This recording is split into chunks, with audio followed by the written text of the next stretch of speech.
Washington, D.C., March 15, 1904. Behind a closed door at the Ordnance Department, General William Crozier is about to put something on the record that no American officer wants written down. The rifle the Army has spent 5 years perfecting. The one just now rolling off the line at Springfield Armory by the tens of thousands is not, in the eyes of patent law, an American design at all. The letter Crozier sends that day goes to the Mauser firm in Germany. It asks, politely, for a lawyer to come and look at the new American service rifle. It asks whether the Army has stepped on Paul Mauser's patents. Crozier already suspects the answer. He is asking anyway, because the alternative is finding out from a courtroom instead of a conference room. And a courtroom loss would be a public one. To understand why an American general is quietly writing to a German gunmaker asking permission, after the fact, to keep building his own country's rifle, you have to go back 6 years to a war most Americans remember for San Juan Hill, and not for what it exposed about the United States Army's rifles. In 1898, American infantry went into Cuba carrying the Krag-Jurgensen, a smooth, single-locking lug-bolt action that loaded 1 round at a time through a hinged side gate, no matter how many cartridges a soldier had in hand. Spanish regulars dug in on the same hillsides carried the Mauser Model 1893, chambered for the 7mm Mauser cartridge and fed from a 5-round box magazine that reloaded completely in one motion with a stripper clip. At San Juan Hill and El Caney, that difference wasn't theoretical. The Spanish rifle shot flatter, reloaded faster, and in the hands of well-drilled defenders, it cut American assault waves to pieces long before Roosevelt's Rough Riders ever reached the crest. The newspapers wrote up the charge. The Ordnance Department wrote up something else, a quiet internal admission that the United States Army had gone to war carrying the worse rifle. And every officer who had been on that hillside knew exactly whose rifle had won the argument. It was not even the first time a Springfield-issued rifle had dragged the Army into a patent dispute. 3 years earlier, in 1901, the Supreme Court had ruled on a case called Russell versus United States, brought by an American inventor named Andrew Russell, who claimed the Krag-Jurgensen itself infringed a firearms patent he had been granted back in 1880.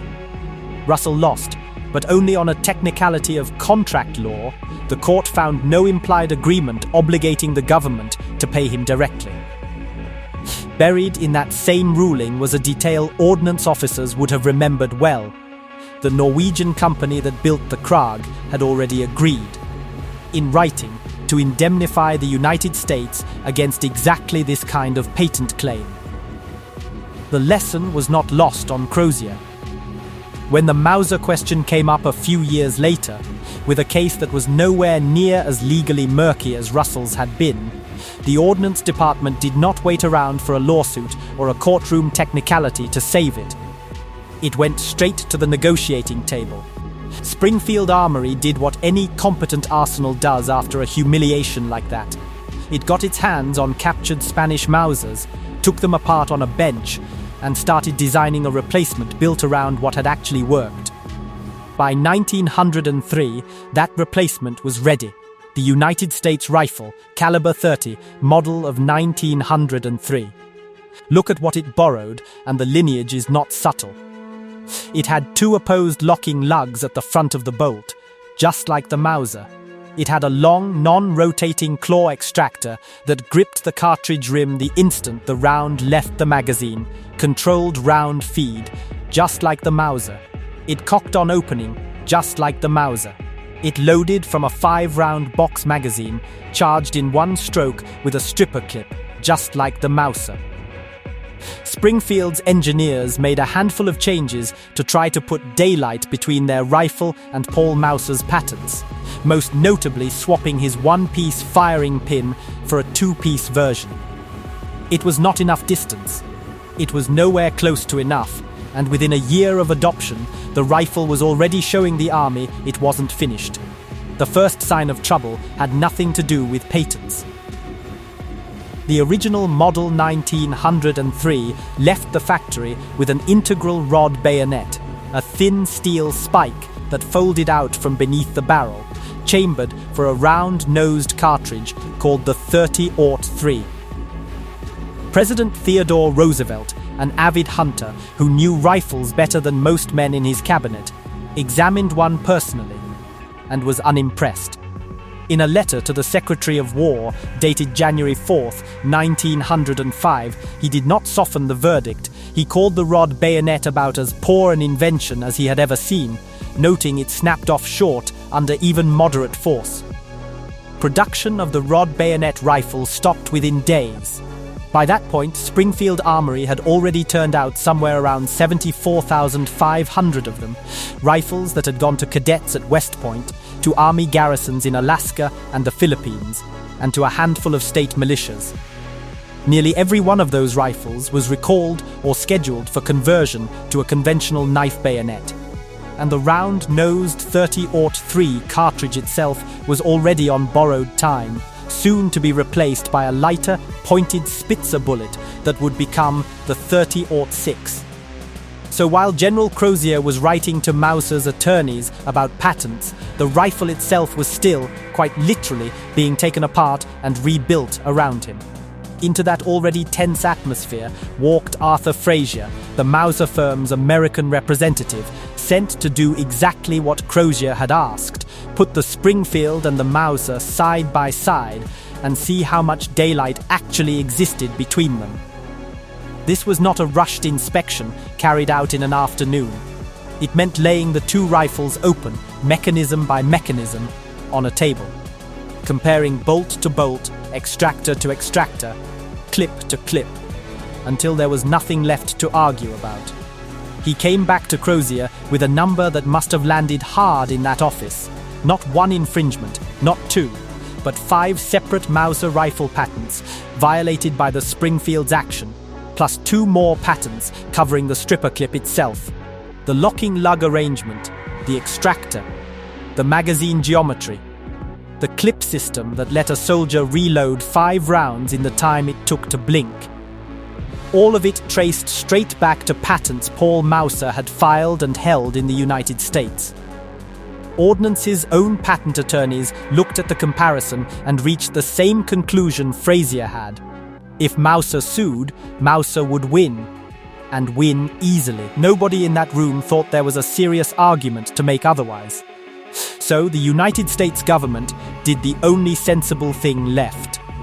It didn't fight. It negotiated, and the negotiation itself unfolded in stages that tell you how thoroughly the Springfield had been caught. Frazier's opening position covered the stripper clips alone, a modest royalty per 1,000 produced. Then came the second, heavier blow. Mauser's people had examined the complete rifle as well, and wanted a separate royalty on every single Springfield manufactured. Crozier took both demands back to Washington. What came out the other side, worked out over the following year, was almost embarrassingly modest for what it represented. 75 cents in royalties for every Model 1903 rifle manufactured. 50 cents per 1,000 stripper clips produced. The whole arrangement capped at $200,000 total. Small change per unit, multiplying quietly into a real sum as Springfield Armory kept churning out rifles for a standing army gearing up for a new century. The payments ran from around 1905 through the summer of 1909, when the final installment cleared and the account, on paper, was closed. Somewhere in a German ledger, the world's most famous gunmaker had been paid, quietly and without ever filing a lawsuit, for a rifle he never built, carried by an army he had never designed for. It would have been a tidy, forgettable footnote if the story had ended there. It didn't. Barely had the ink dried on the 1909 settlement when a second German firm, Deutsche Waffen- und Munitionsfabriken, DEM for short, came forward with a claim of its own. This one wasn't about the rifle's mechanism at all. It was about the cartridge, the very one born out of the rod bayonet embarrassment.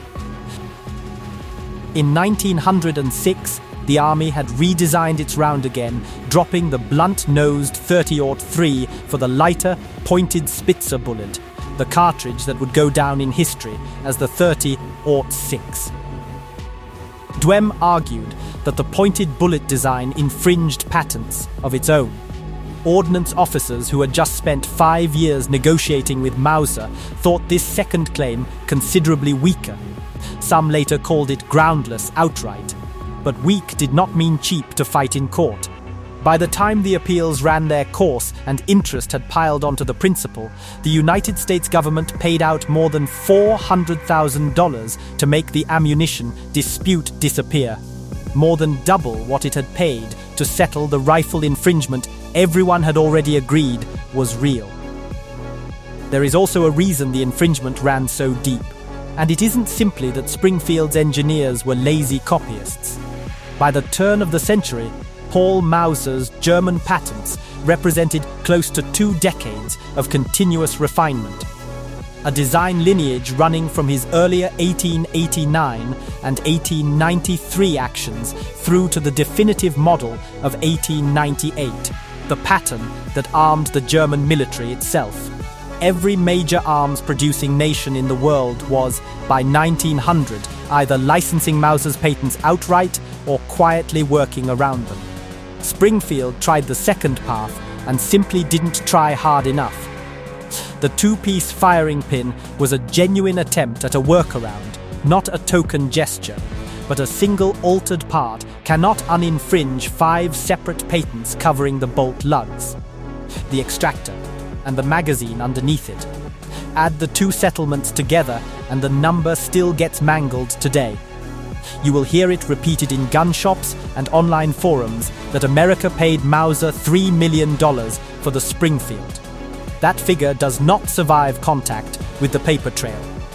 The documented record is $200,000 for the rifle and its clip, paid out over 4 years and closed in 1909, plus a separate payment north of $400,000 to Dwem over the cartridge, a dispute that had nothing to do with the rifle's action at all.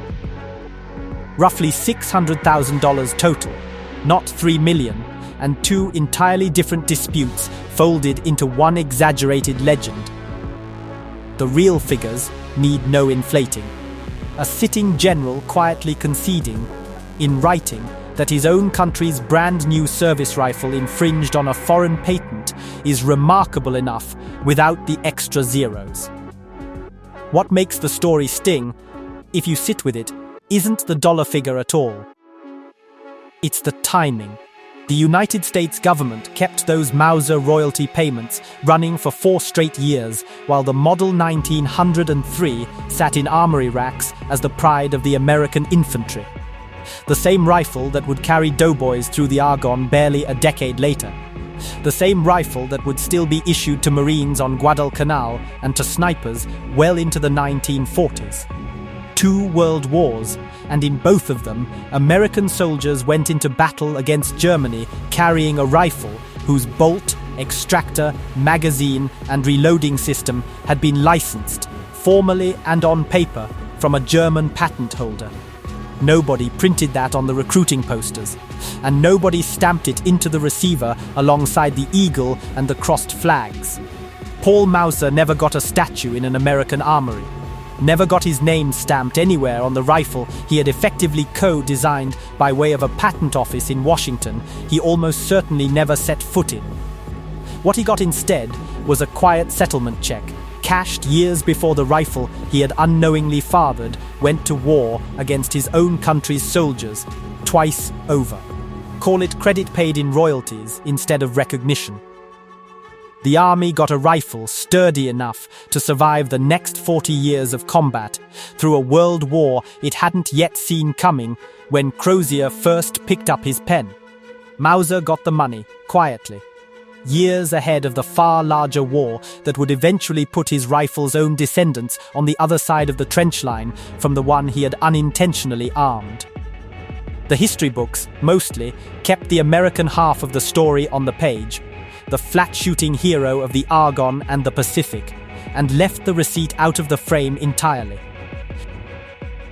It's worth sitting with what that receipt actually proves, because it cuts against almost everything the Model 1903's reputation is built on. This was never a scandal of theft in the criminal sense. Nobody at Springfield Armory was hauled before a court. No officer lost his commission. It was quieter and, in its own way, more damning, an admission, made willingly and on paper by the United States government itself, that its signature infantry rifle, the one that would go on to be called one of the finest bolt actions ever produced, could not have existed in the form it took without another country's patented engineering underneath it. The genius wasn't stolen outright. It was borrowed, discovered, and then paid for after the fact on Paul Mauser's terms, not America's.